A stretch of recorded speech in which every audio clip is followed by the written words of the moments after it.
This review has been approved by Lord Carnage.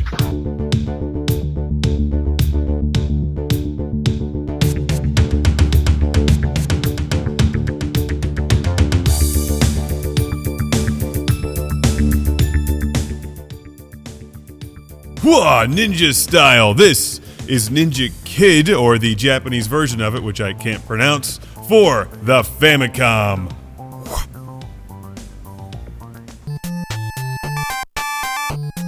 Ninja Week on Classic Game Room continues with Ninja Kid for the Famicom, released in 1986. More specifically, this is the Japanese version of the game known as Ninja Kid for the NES, or Nintendo Entertainment System. As I understand it, they're very similar. I have actually not played Ninja Kid. But if it's anything like this, it's gotta be good, because this game is great. And it has ninjas, and Frankenstein, and ghosts and floating skulls, all good things. Most importantly, it's fun. The gameplay is great, the music is, as you hear, excellent.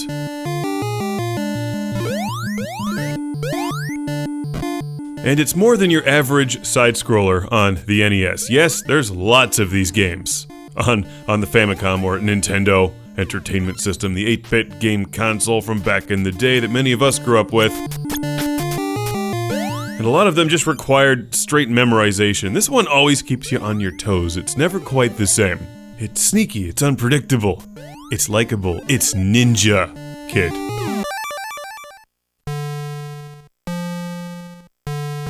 So what you do is you start off on this top-down map where you make your way through a level, entering different caves or towers or dungeons or whatever these are, battling through them and then fighting an end boss. Moving on to the next map.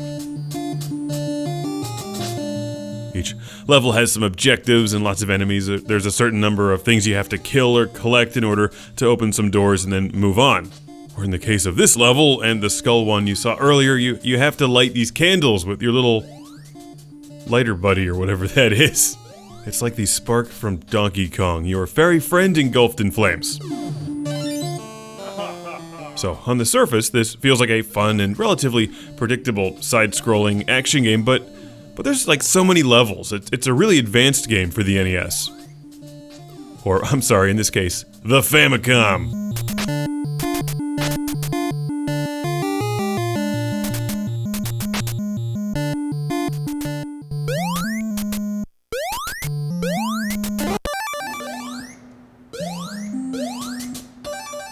Right in the eyeball. Sometimes after you complete a side-scrolling level, you move to a vertical one and then fight a sub-boss.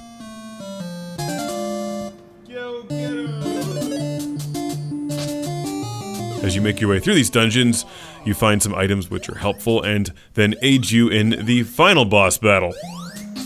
Like this walking mattress that moves back and forth. I treated that thing like a shield in Space Invaders. Here's a couple pro tips. Don't shoot the things you're trying to collect, and I think you need that sphere to open up the end boss. And the things that look like flutes or giant noses, summon your friends during boss battles.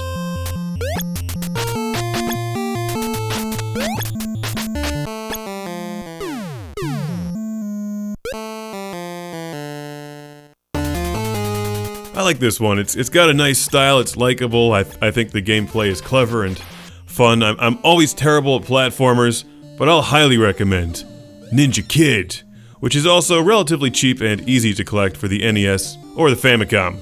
Here's another look at the box art and the cartridge, which are pretty cool, and this was sent to the show by Jeremy in North Vancouver, British Columbia, Canada! Thank you, Jeremy, for sending the Japanese Ninja Kid on Famicom and its sequel.